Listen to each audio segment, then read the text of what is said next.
Lucifer is the god the Masons follow. Albert Pike also said this in his Morals and Dogma book: "We shall unleash the nihilists and the atheists, and we shall provoke a great social catalysm which in all its honor will show clearly to all nations the effect of absolute atheism, the origins of savagery, and of most bloody turmoil. The people would be forced to defend themselves against the world minority of the world revolutionaries, and will exterminate those destroyers of civilizations and the multitude disillusioned with Christianity, whose spirits will be formed that moment with direction and leadership and anxious for an ideal, but without knowledge where to send its adoration, will receive the true light through the universal manifestation of the pure doctrine of Lucifer, brought finally out into the public view. A manifestation will result from a general reactionary movement which will follow the destruction of Christianity and atheism, both conquered and exterminated at the same time." In this passage, Albert openly admits that the Freemasons are working against the church and atheism, as they're trying to establish the worship of Lucifer. This is what the principles of the New World Order is: establishing a one-world government ruled by the ideologies of Lucifer. He openly admits that they must orchestrate a social catalysm to bring in the worship of Lucifer. This is in Albert Pike's book that the Masons love so much. How do they even try to deny that Masonry is satanic? One of the leaders literally admitted this himself. The thing is, lower degree Masons don't know the truth because they're kept from knowing it on purpose. In his book Morals and Dogma, he also admits this when he states, "Masonry, like all the religions, all the mysteries, conceals its secrets from all except the adepts and the sages, or the elect, and uses false explanations and misinterpretations of its symbols to mislead those who deserve only to be misled. The blue degrees are but the outer court of the portico of the temple. Part of the symbols are displayed there to initiate, but he is intentionally misled by false interpretations. It is not intended that he shall understand them, but it is intended that he shall imagine he understands them. Their true explanation is reserved for the adepts, the princes of Masonry."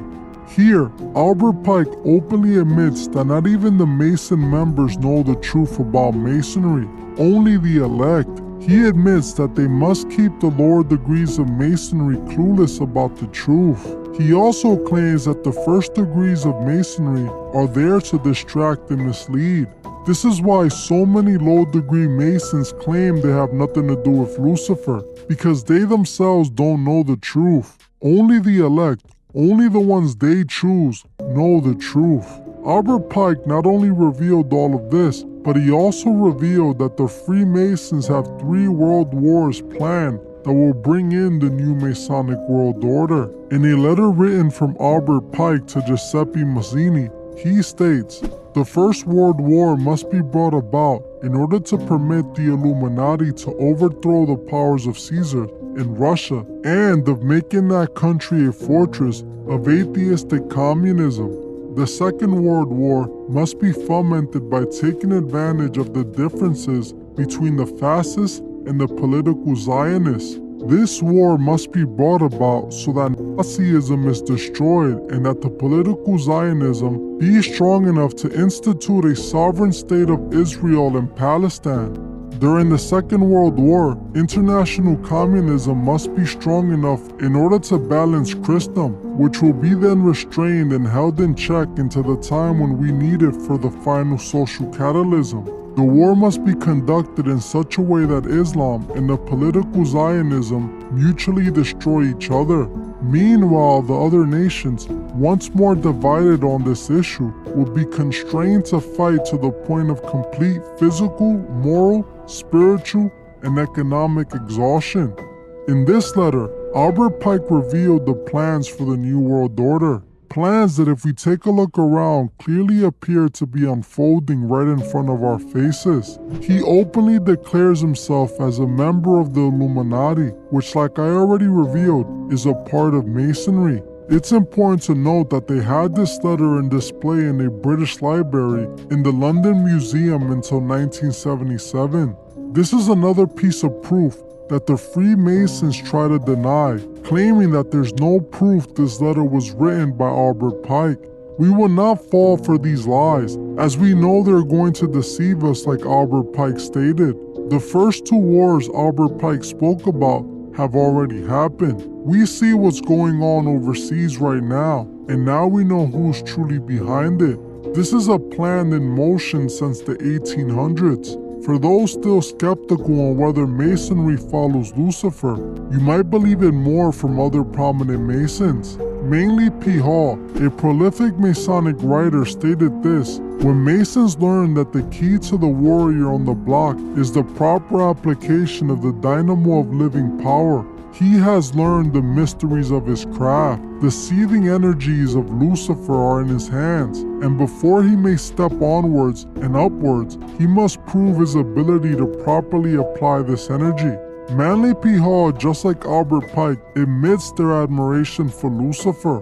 Another prominent Freemason by the name of Domenico Morgado stated, "Palladism is necessarily a Luciferian rite. It's religious and Manichaean neo-Gnosticism teaching that the divinity is dual and that Lucifer is equal to Adonai, which Lucifer, the god of light and goodness, struggling for humanity against Adonai, the god of darkness and evil." Albert Pike had only specifically unveiled the dogmas of the high grades of all masonries. For no matter what rite, the great architect of the universe is not the God worshipped by Christians. Domenico openly admits that the great architect that all the Masons follow isn't the same God that we the Christians worship. This is what Freemasons believe in. This is the truth. Those that practice in secret always have something to hide. The sad reality is that only the elect know the truth about Masonry. So many members join because of their fathers and grandfather who taught them Masonry was a brotherhood of God, only to never know that they truly worship the light bearer Lucifer. So when you hear somebody claim that the Freemasons are just a club of old rich men, show them this video, as this is undeniable proof that the Freemasons follow Lucifer.